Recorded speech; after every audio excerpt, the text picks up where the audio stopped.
بسم الله الرحمن الرحيم. الحمد لله كما ينبغي لجلال وجهه وعظيم سلطانه، والصلاة والسلام على نبينا محمد وآله. أما بعد، अॼो की जेके आदाब नबविया 18 नंबर इनमें 18 नंबर हक़ुल जार, पाड़े वारो जेको पड़ोसी अलाए छा चवंदा आहिनि सिंधी में, पाड़े में जेको रहे, यानी घर जे भरिसां जेके ॿिया घर आहिनि उन्हनि जो हक़ु असां ते छा आहे। नेमी तमामु पहिरियां त अल्लाह ताला जे कलाम में जेको क़ुर में अचे थो, सूरत निसा में अल्लाह ताला चए थो अऊज़ु बिल्लाहि मिनश शैतानिर रजीम वअब्दुल्लाह वला तुशरिकू बिही शैआ।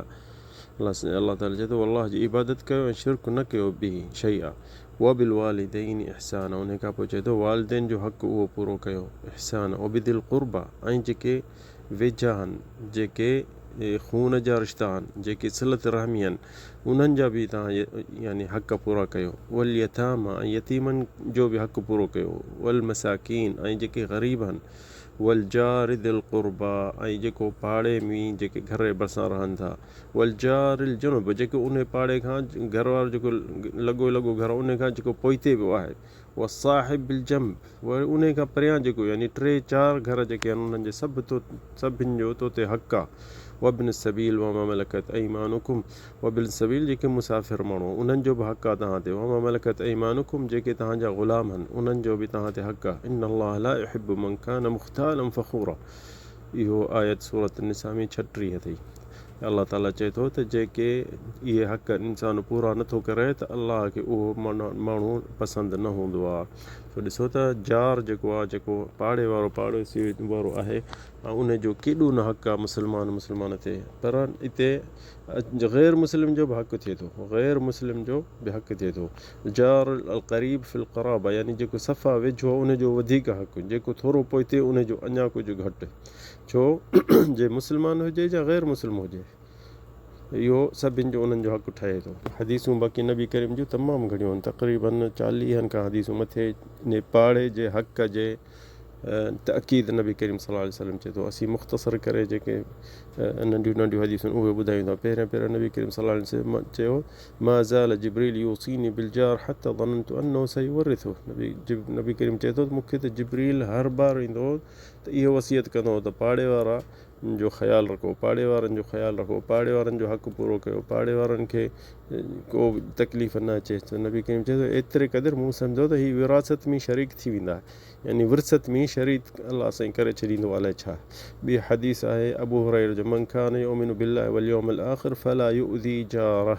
नबी करीम फरमाए थो त जेको अल्लाह रसूल खे मञे थो त उहो पंहिंजे पाड़े वारे खे तकलीफ़ न ॾिए, पंहिंजे पाड़े वारे खे बिल्कुलु तकलीफ़ न ॾिए। ॿी हदीस आहे, उहा ॿी हदीस आहे अबी शुरैह अल ख़ुज़ाई। उहो नबी करीम उनखे चयो त मन कान युमिनु बिल्लाहि वल यौमिल आख़िर फलयुक्रिम जारह, पंहिंजे पाड़े वारे खे इकराम करे, उनखे ॾिए, जेको पाण खाए उनखे खाराए, जेको उनखे पाण खे शइ हुजेसि उनखे ॾिए।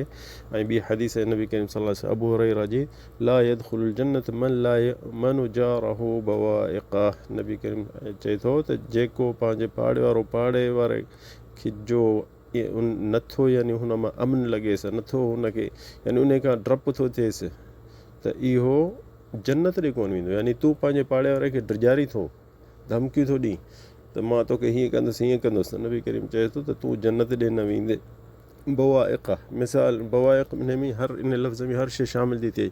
कहिड़ी मिसाल, तूं हुननि खे किन ॿिनि उन्हनि जे दर जे अॻियां थो उछलाईं, या अंदरि हुन भित खां परियां उछलाई थो, जा हुननि जी बिजली बंदि थो करे छॾीं, जा हुननि खे तूं हिते वॾे आवाज़ सां कहिड़ो बि लुड़ थो करी हुननि खे तकलीफ़ थो ॾीं, जा हुननि जूं मायूं छोकिरियूं निकिरंदियूं त हुननि जे तूं नज़र थो करीं, इहे सभु इन में शामिल थिए थो। नबी करीम छा थो चए इन जे बारे में, ला यदखुलुल जन्नह, अल्लाह साईं बचाए असांखे अहिड़ियुनि शयुनि खां। जेको चए थो उहो जन्नत ॾे न वेंदो, नबी करीम चए थो इहो जन्नत ॾे ऐं न वेंदो इहो माण्हू। ॿी हदीस में आहे, नबी करीम सल्लल्लाहु अलैहि वसल्लम बयान पियो करे त चयईं त मन ला यअमनु जारहु शर्रह, जेको न पाड़े वारो उन पंहिंजे खां डिॼे थो या हुन जे शर खां महफ़ूज़ न आहे, फहुव लैसा मिनल मुमिनीन हक़्क़ा, पोइ उहो मोमिन न आहे जेको पंहिंजे पाड़े वारे खे, या जेके पाड़े वारे जे भरिसां आहिनि, या उहे उन्हनि खे धमकियूं ॾेई वेठो आहे, या हुननि खे ड्रिजारे थो त मां अहिड़ो आहियां, मां तव्हांखे हीअं कंदुसि हीअं, त जे उन खां ड्रिजनि था त उहो मोमिन न आहे। छो जो मोमिन जो इहा सिफ़त न आहे, छो जो अलाह ताला क़ुर में छा थो चए त मोमिननि जे बारे में उन्हनि जी सिफ़त में छा थो चए, अशिद्दा व अलल कुफ़ार रुहमा बैनहुम। अलाह साईं चए थो मोमिननि जी सिफ़त उहा आहे त काफ़िरनि ते हू दिलेर हूंदा ऐं न ड्रिजंदा, पर पंहिंजे पाण में मोमिन हिकु ॿिए जे दिलि रहीम हूंदा, हिकु ॿिए जे मथां रहम करण वारा हूंदा।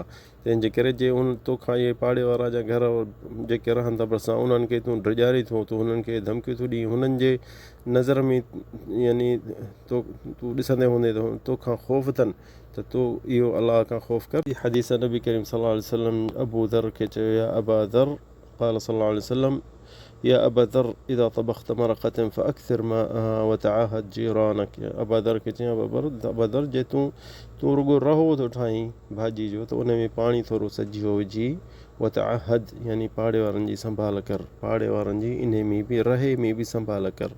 ऐं नबी करीम सल्लल्लाहु अलैहि वसल्लम चए थो त इहा हदीस हिकिड़ी में त अदम तहक़ीर इहदा अलजार, ईअं न सम्झो यार ही पाड़े वारा शाहूकार आहिनि, ख़ुशि आहिनि, असीं का शइ हल्की सुल्की ॾींदासीं अलाए वठनि अलाए न। नबी करीम चए थो न, इहा शइ ख़तमु करे छॾियो।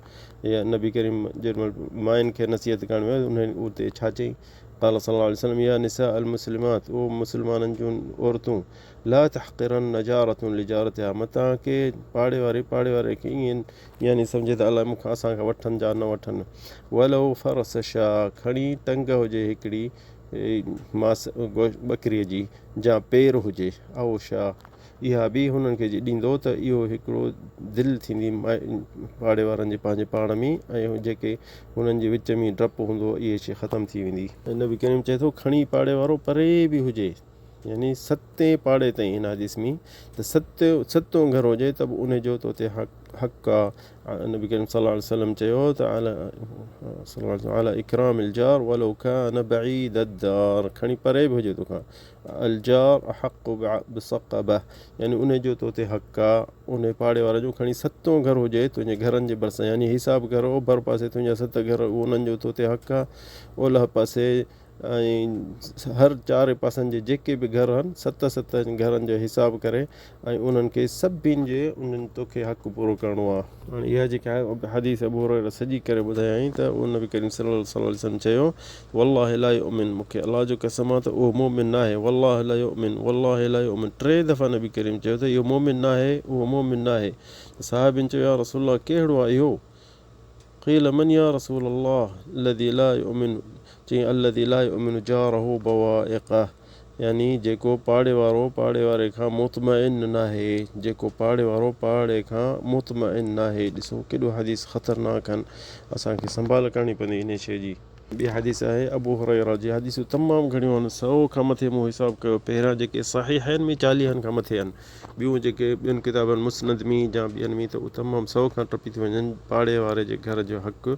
हीअ अबू हुरैरा जी हदीस जेकी आहे उहो छा थो चए, अन अबी हुरैरा रज़ियल्लाहु अन्हु अन नबी सल्लल्लाहु अलैहि वसल्लम क़ाल ला यमनउ जारुन जारहु अन यग़रिस ख़शबतन फी जिदारिह, पाड़े वारो जे तो चाहे त तुंहिंजे भित में तुंहिंजी दीवार में काठी हणे या भिति जे मथां दीवार जे काठी रखे, त तव्हांखे हक़ु न आहे जो हुननि खे झलणो, भली हू करे ईअं काठियूं रखे भित में सुराख़ करे या भिति जे मथां रखे, त इहो हुन जे लाइ फ़ाइदो आहे, तोखे हुनखे झलण जे लाइ इहो तोखे हक़ु न आहे।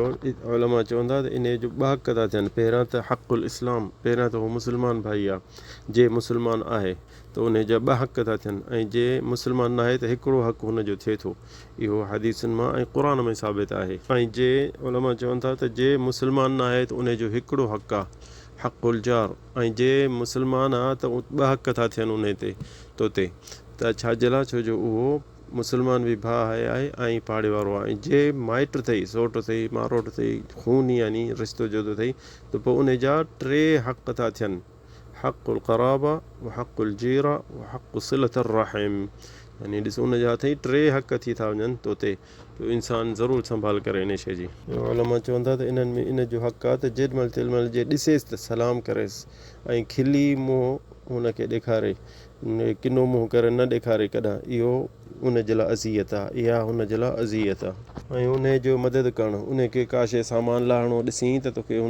तो ते हक़ु अथसि त तोखे तूं लाराइसि। हुनजी गाॾी चालू नथी थिए, तोखे अचे थी ठाराइसि, तो ते हक़ु अथसि।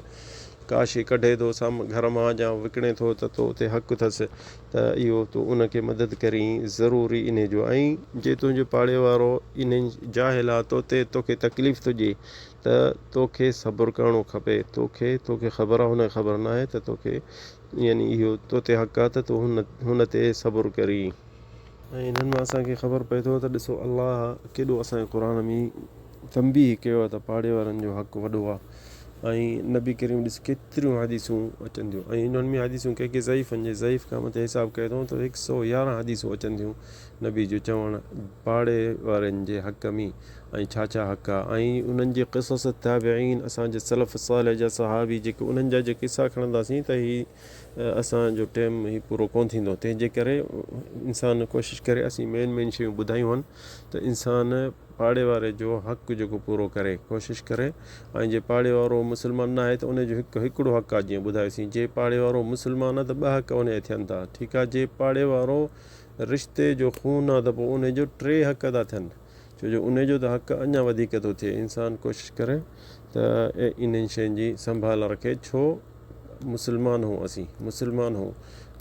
हूं चयूं था त असां नबी करीम मुहम्मद सल्लल्लाहु अलैहि वसल्लम जे पाड़े वारा उनजे उम्मत में आहियूं, त उनजो चवणु कंदासीं पाड़े वारे जो ख़्यालु रखूं। अॼोके जेके हालतूं ॾिसूं था त पाड़े वारे खे अखियूं थो ॾेखारे ऐं हुनखे सम्झाए थो त मां जहिड़ो माण्हू न आहियां, मां तुंहिंजा दोॾा कढंदुसि। अचे उनजे घर जे अॻियां गाॾी बीहारींदो, या किचिरो जे हूंदुसि त उनजे घर जे अॻियां उछलाईंदो, या कहिड़ी बि तकलीफ़ उनखे ॾींदो, छो जो ॾिसंदो त हू ग़रीब आहे। ऐं इहो मोमिन जी सिफ़त न आहे, इहा मोमिननि जी सिफ़त न आहे।